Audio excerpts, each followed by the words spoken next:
कैसे हैं आप लोग? बढ़िया हैं। चलिए तो अगले सवाल पे बढ़ते हैं।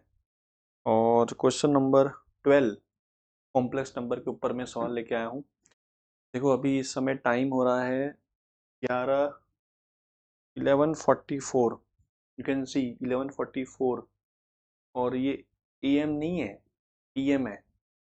सोचिए इस समय बैठ कर मैं सवाल आपके लिए ढूंढ रहा हूँ, तो कितनी मेहनत कर रहा हूँ मैं आपके लिए, जबकि मेरे लाइफ में कोई प्रॉब्लम नहीं है, सब सही चल रहा है। तब भी मैं चाहता हूँ कि आप मैथ में ज़्यादा इंटरेस्ट लाएं और एडवांस के क्वेश्चंस आप ज़्यादा करें, जिससे हमारा इंटरेक्शन भी बना रहे और आपको ज़्यादा थोड़ी सी नई नई चीज़ें सीखने मिले। तो कॉम्प्लेक्स नंबर अभी मेरे टारगेट में जो चैप्टर्स हैं वो कॉम्प्लेक्स नंबर, वेक्टर और मैट्रिक्स डिटर्मिनेंट और प्रोबेबिलिटी, ये चैप्टर्स में टारगेट कर रहा हूँ। ये आपका एडवांस में, क्योंकि ज़्यादा सवाल इसके ऊपर आते हैं तो ज़्यादा अभी इस पे ज़्यादा मैं अपलोड करूँगा। मैं फिर कह रहा हूँ चैप्टर वेक्टर और probability, complex number, matrix determinant, ये बड़े फेवरेट चैप्टर हैं। और इस पे हर साल 2 से 3 सवाल आते हैं। मतलब आप मान लो कि 3-4 चैप्टर अगर आप करोगे भी तो भी आपके 6-7 सवाल तो एग्जाम में आएंगे इस चैप्टर पे। और अपने को तो 10-11 क्वेश्चंस करके आने मैथ में, अपने को तो IIT में आराम से एडमिशन मिल जाएगा। तो इस हिसाब से प्लानिंग चल रही है मेरी। और बीच बीच में मुझे कोई अच्छा लगेगा कि आउट ऑफ द बॉक्स कुछ सवाल है तो वो भी लेते आऊँगा मैं। जैसे मेरे पास मैं दिखाता हूँ आपको बुक्स मेरे पास कौन कौन सी पड़ी हुई हैं, तो आपको थोड़ा आइडिया रहे। जैसे कि मेरे पास बुक है, यस ये वाली, क्या आपके पास होगी ये वाली? दिख रहा है? GN बर्मन, GN बर्मन पड़ी हुई मेरे पास है। फिर मेरे पास ये पड़ी हुई है, दिखाता हूँ मैं आपको। देखो ये दिख रहा है? कौन सी ऑथर है ये? देखो ध्यान से। ये है इंटीग्रल कैलकुलस फॉर बिगिनर। तो फॉरेन ऑथर की बुक्स मेरे पास पड़ी हुई हैं, तो आपको ऐसे अच्छे अच्छे क्वेश्चंस और मिलते रहेंगे, तो इसका टेंशन मत लीजिए। बस आप पढ़ते रहिए, जितना पढ़ेंगे उतना दिमाग का ग्रोथ होगा। चलिए तो बिना टाइम वेस्ट किए सवाल पे आते हैं। कॉम्प्लेक्स नंबर का सवाल है और सवाल में क्या दे रखा है फटाफट पढ़ लेते हैं। कॉम्प्लेक्स Z1 एंड 1/Z1 बार। तो सबसे पहला कॉन्सेप्ट कि भाई Z1 हो या Z1 बार हो या -Z1 हो, ठीक है, इन सब का मॉड क्या आएगा, डिटर्मिनेंट क्या आएगा, या -Z1 का बार हो, इन सब का डिटर्मिनेंट क्या आएगा, सेम ही आएगा। ठीक है, तो मान लेते हैं कि R। तो मुझे स्टार्टिंग में दिखते ही समझ में आ गया कि Z1 का अगर मॉड, कि उसने पूछा भी देखो क्या है, Z1 का मॉड का स्क्वायर P/Q। तो P और Q का रिलेशन पूछा है, मतलब उसको Z1 का मॉड की वैल्यू चाहिए इस पूरे सवाल से। ये हमें इसका मोटिव समझ में आ गया। ठीक है, तो मान लेते हैं इसको R। तो अगला जो नंबर है 1/Z1 का बार, उसका मॉड भी कितना आएगा, 1/R आएगा। अरे नीचे लिखा तो क्या हो गया, थोड़ी ना हम घबराने वाले हैं, हमें तो कॉन्सेप्ट पता है। तो एक चीज हमने यहाँ से शुरुआत करी कि Z1 का बार हो गया R और 1/Z1 का बार हो गया 1/R। ठीक है। अच्छा एक और बात बता देता हूँ मैं आपको, थोड़ा सा आपको नॉलेज रहे कि Z1 का बार, कोई भी कॉम्प्लेक्स नंबर से जो आप उसके बार से मल्टीप्लाई करते हो तो वो मॉड Z1 का स्क्वायर बन जाता है। ये पता होना चाहिए क्योंकि बहुत काम की चीज़ है, अभी आपको फील होगा। अब आते हैं आगे। यहाँ पर दे रखा है Z-Z0 मॉड, तो कॉम्प्लेक्स नंबर Z1 इसको सेटिस्फाई करता है, मतलब इस पे लाई करता है। और 1/Z1 बार इस पे लाई करता है, क्योंकि रिस्पेक्टिवली कह दिया उसने। तो इस चीज़ का हम यूज़ करते हैं। और एक और चीज़ दे रखा है कि Z0 जो है ये सर्कल का फिगर आउट है ना, ये centre of the circle Z0 है और रेडियस उसका 4R है। और एक सर्कल है उसका सेंटर भी Z0 है, मतलब दोनों सर्कल कॉन्सेंट्रिक हो गए। ये पता होगा ना आपको कि Z-Z0 है और इक्वल टू R है। तो एक सर्कल होता है जिसका सेंटर Z0 है और इस पे आने वाले पॉइंट Z है, तो इसका डिस्टेंस हमेशा R के बराबर है। तो ये क्या है, सर्कल लिखा हुआ है। ठीक है, जस्ट फॉर इन्फॉर्मेशन। आप अगर इतना पढ़ते हो, आप इतना पढ़ाई लिखाई करते हो, क्या पता आप भूल गए हो, तो इसलिए बताना मेरा कर्तव्य है। ठीक है, ओके। तो Z-Z0 का मॉड 4R दे रखा है। ठीक है, अच्छा ठीक है ठीक है। तो मैंने एक काम करता हूँ, क्योंकि मुझे मॉड का स्क्वायर लगाना है तो लगाऊंगा तो मैं ऐसे उसको तोड़ लूंगा। ठीक है, तो मैंने क्या किया, z minus Z not equal to 4r दे रखा है, तो मैंने दोनों तरफ स्क्वायरिंग कर दी। तो उससे क्या हो गया, एक कॉम्प्लेक्स का मॉड का स्क्वायर आ गया। तो कैन आई राइट डाउन ये कॉम्प्लेक्स इनटू इसका बार, हाँ लिख सकते हैं। और 99% या 100% यही करना होता है, जब भी यहाँ मॉड देखो तो उसका स्क्वायर करके उसको उसके बार में उसके कॉम्प्लेक्स नंबर में ब्रेक कर दो, तभी सवाल आपसे होगा। तो मैंने इसको ऐसे लिखा, z minus Z not into into into into Chintu Pintu, ऐसा होगा। ओके, ठीक है। और हमें ये भी पता है कि z1 माइनस जेड टू का बार क्या होता है, z1 बार माइनस z2 बार, तो वो भी स्प्लिट हो जाते हैं। तो ये बन जाएगा z minus Z not into Z bar minus Z not का बार।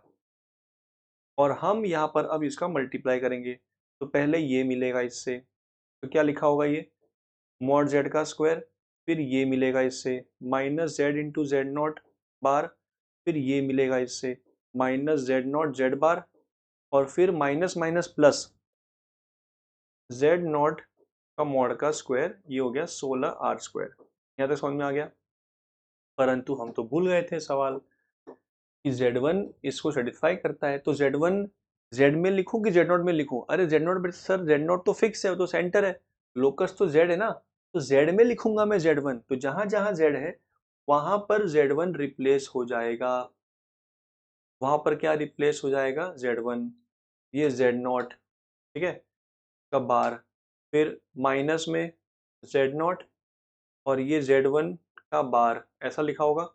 और प्लस Z0, तो Z0 क्या लिखा हुआ है, Z0 का बार का स्क्वायर इक्वल टू क्या लिखा हुआ है, 16r स्क्वायर। ये समझ में आ गया।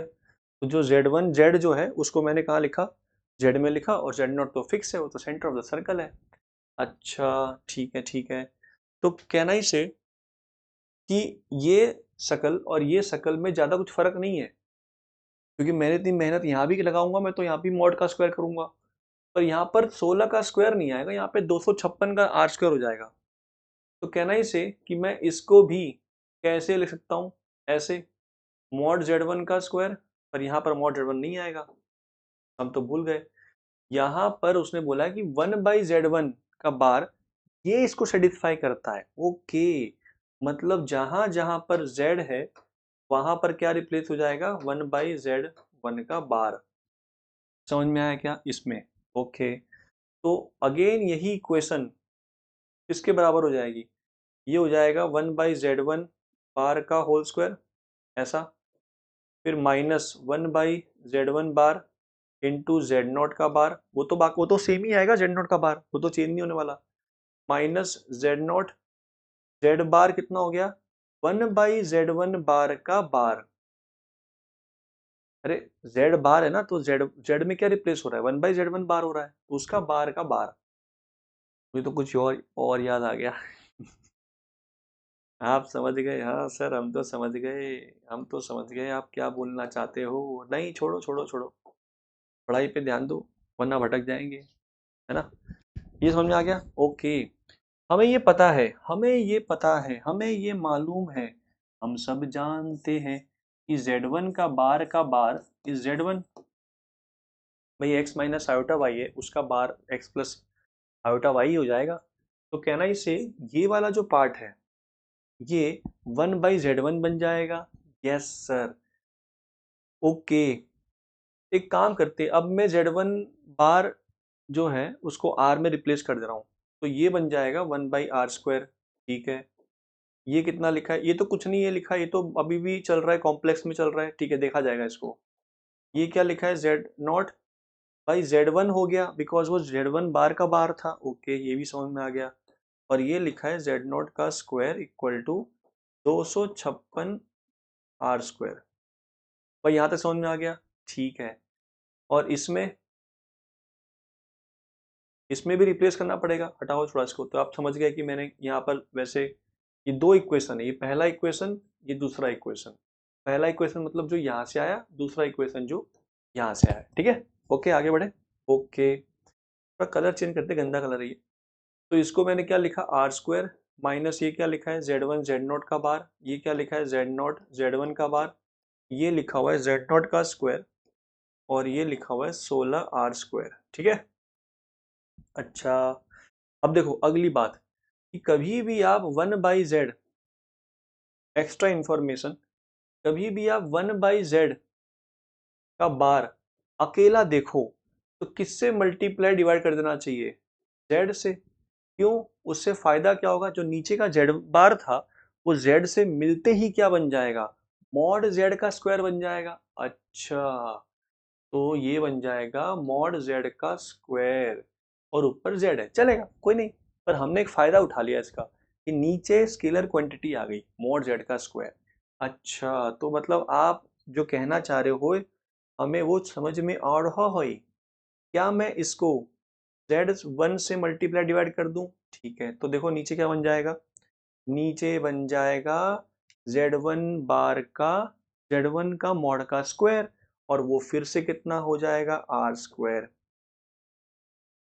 क्योंकि z1 अगर उसका मॉड r है तो उसका स्क्वायर कितना हो गया, आर स्क्वायर हो गया। ठीक है, और ऊपर कितना बन गया देखा जाएगा, वो तो वो बन गया z1 इंटू जेड नॉट का बार। ठीक है, इसी प्रकार से इसको किससे मल्टीप्लाई डिवाइड करेंगे, z1 के बार से कर लेंगे, तो फिर z1 इंटू जेड वन बार कितना बन जाएगा, z1 इंटू जेड वन बार कितना बन जाएगा, z1 मॉड का square, which is again replace as a R square. Okay, चलो यहाँ पे लाइन ड्रॉ कर दे रहा हूँ मैं, ये अलग अलग लोग हैं, ठीक है ऐसे। तो ये बन जाएगा फिर से आर स्क्वायर, और यहाँ लिखा है जेड नॉट जेड वन का बार, ऐसा। ठीक है, और ये तो ऐसे ही पड़ा हुआ है। ठीक है, और ये लिखा है 256 आर स्क्वायर। ठीक है, ओके, चलिए तो आगे बढ़ते हैं, जीवन में आगे बढ़ते रहना है। तो ये हो गया मेरा पहला इक्वेशन, इसमें और इससे ज़्यादा कोई फर्क नहीं है, बस एलसीएम में आर स्क्वायर ले लेंगे यहाँ पर। तो ये बन जाएगा 1 minus Z one Z not का bar minus Z naught Z one का bar plus mod Z not का square, R square equal to 256 R square into R square. तो अब देखो ये सेकंड इक्वेशन हो गया। अगर मैं सेकंड माइनस फर्स्ट कर दूं तो मुझे करोड़ों का फायदा हो गया। ये टर्म दोनों में, ये टर्म दोनों में कट जाएगा, मतलब कॉम्प्लेक्स की बलाटली, कॉम्प्लेक्स नंबर हट गया और मार्केट में स्केलर आ जाएंगे। ओके, मतलब 1 - 2 नहीं, सॉरी 2 - 1 करने वाले हैं हम क्या करने वाले हैं, 2 - 1 अलग पन्ने पे करते हैं, थोड़ा सा कचरा हो जाएगा इसलिए। तो आर स्क्वायर माइनस क्या लिखा हुआ है, R square minus Z naught Z one का bar minus Z one Z not का बार प्लस जेड नॉट का मॉड का square equal to 16 R square. ये पहला इक्वेशन था, क्रॉस वेरीफाई कर लो आप भी। Z one Z not bar Z naught Z one bar plus Z not का square equal to 16 R square से लिखा हुआ है। और दूसरा इक्वेशन क्या था, 1 minus same to same plus, तो 1 minus Z naught Z one bar minus Z one Z not bar, यहाँ पर मॉड जेड नॉट का स्क्वायर के साथ आर स्क्वायर, और यहाँ पे 256 आर स्क्वायर के साथ आर स्क्वायर, ऐसा आया था। क्लियर है, तो इनको मैं सब्ट्रैक्ट कर दे रहा हूँ। तो सब्ट्रैक्शन में क्या हुआ, सब्ट्रैक्शन में मजे आ गए, मजे। ठीक है, तो 16, इसमें से आर स्क्वायर कॉमन निकाल लेते हैं, तो 16 माइनस 256 आर स्क्वायर, ऐसा लिखा हुआ है। ठीक है, यहाँ पर क्या लिखा है, ये बचा आर स्क्वायर माइनस 1, ये तो कैंसिल हो गए, और यहाँ पर मॉड जेड वन का स्क्वायर बाहर निकालेंगे तो 1 माइनस आर स्क्वायर। क्लियर है क्या? तो यहाँ से ऐसा बोल सकते हैं कि आर स्क्वायर माइनस 1 निकालने पर ये 1 माइनस जेड नॉट बार का स्क्वायर बन रहा है, और यहाँ पर क्या लिखा है, R square 16 minus 256 R square. अब मुझे फायदा मिला जेड नॉट बार का स्क्वायर लगाने का, और वो क्या दे रखा था, ये दे रखा था, देखो 2 जेड नॉट बार का square equal to R square plus 2। क्या ये बोलना बिल्कुल सही है कि मॉड जेड वन का स्क्वायर हो जाएगा आर स्क्वायर बाई 2 प्लस 1, और क्या ये भी बोलना सही है कि जेड नॉट बार का square -1 will be R square by 2। बिल्कुल सही ही है, क्योंकि आप कह रहे हैं, मैं क्या कह रहा हूँ, लिखा हुआ है इधर, ठीक है, यहाँ लिखा हुआ है। तो जेड नॉट का मॉड का square -1 is R square by 2, तो ये हो जाएगा -r स्क्वायर बाई 2। क्लियर है यहाँ तक? ओके, तो यहाँ से फायदा क्या हुआ, आर स्क्वायर कट गया और आर जीरो होगा भी नहीं क्योंकि वो रेडियस का रोल प्ले कर रहा है। और ये लिखा है 16 माइनस 256 आर स्क्वायर, तो हमें अब आर स्क्वायर मिलने ही वाला है चंद। ये 1 माइनस आर स्क्वायर क्यों हो गया, बिकॉज माइनस से मल्टीप्लाई हो गया। सब कुछ बताना पड़ता है वरना आपको कुछ समझ में नहीं आएगा। 256, अच्छा एक मिनट, डबल भी तो है, तो इसको मैं क्या किया, इसको मैंने 2 से मल्टीप्लाई कर दिया, चलो दिख गया, अच्छा है। तो 1 minus R square is 32 minus 512 R square, तो 512 माइनस 1 511 आर स्क्वायर, और 32 माइनस 1 31, तो आर स्क्वायर आ रहा है 31 अपॉन 511। और वो क्या बोल रहा था कि आर स्क्वायर कौन है, Z1 का मॉड का स्क्वायर है P बाई क्यू, और Z1 मैंने माना क्या था R, तो ये R square equal to P by Q है। ओके, यानी ये जो वैल्यू आई है वो P बाई क्यू आई है। अब शर्तें मान लेते हैं कि क्या शर्तें थी, कि P और Q नेचुरल नंबर होने चाहिए। देखो आए हैं नेचुरल नंबर, ठीक, कोई दिक्कत नहीं। HCF 1 होना चाहिए, देखो दोनों प्राइम नंबर आए हैं, अगर दोनों प्राइम नंबर हैं तो उनका तो HCF 1 ही हो गया, सही जा रहा है सब कुछ, ठीक है। तो then choose the correct options. P more than Q, P ऊपर है Q नीचे, ना जी ना, P बड़ा नहीं है, Q बड़ा आया है P से। ओके, यानी कि ऑप्शन नंबर Q बड़ा है P से, ऑप्शन नंबर B आएगा, ठीक है। और P is a prime, P is a prime, P is a prime, yes, you are right, P is a prime, Q is a prime, Q prime आया है, Q prime आया है, check कर लेते हैं Q प्राइम है या नहीं है। तो 2 से डिवाइड कर लेते हैं इसको, 2 नहीं 3 से कर लेते हैं एक बार। 3 से कितना आ रहा है, 3 वन सा 21, 3 से नहीं 7 से कर लेते हैं एक बार, 7 से चेक कर लेते हैं। तो 7 7 सा 49 21, हाँ हाँ, ये प्राइम नहीं है, एक प्राइम आया एक प्राइम नहीं आया, पर 7 कॉमन फैक्टर होने बावजूद भी दोनों का वैसे भी HCF 1 ही आ रहा है, तो ये प्राइम नहीं है। तो Q is not a prime number because 7 से डिवाइड हो जा रहा है वो, तो ये ऑप्शन हट गया। तो कौन से ऑप्शन आ रहे हैं, बी और सी आ रहे हैं, ठीक है। तो क्या हमने सीखा इस सवाल से, सबसे पहली बात, मॉड की प्रॉपर्टी कब कैसे लगानी है। तो अगर कॉम्प्लेक्स नंबर का मॉड आता है तो या तो उसको Z1 इंटू Z1 का बार इक्वल टू मॉड Z का स्क्वायर, 99% यही लगता है।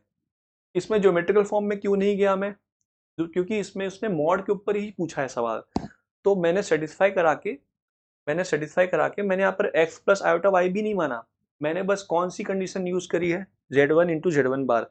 तो कभी भी मुझे मॉड दिखता है मुझे पर्सनली, तो मैं उसका स्क्वायर करके उसको स्प्लिट कर देता हूँ और मेरा सवाल 99% आ जाता है। तो देखो इसमें भी वही हुआ।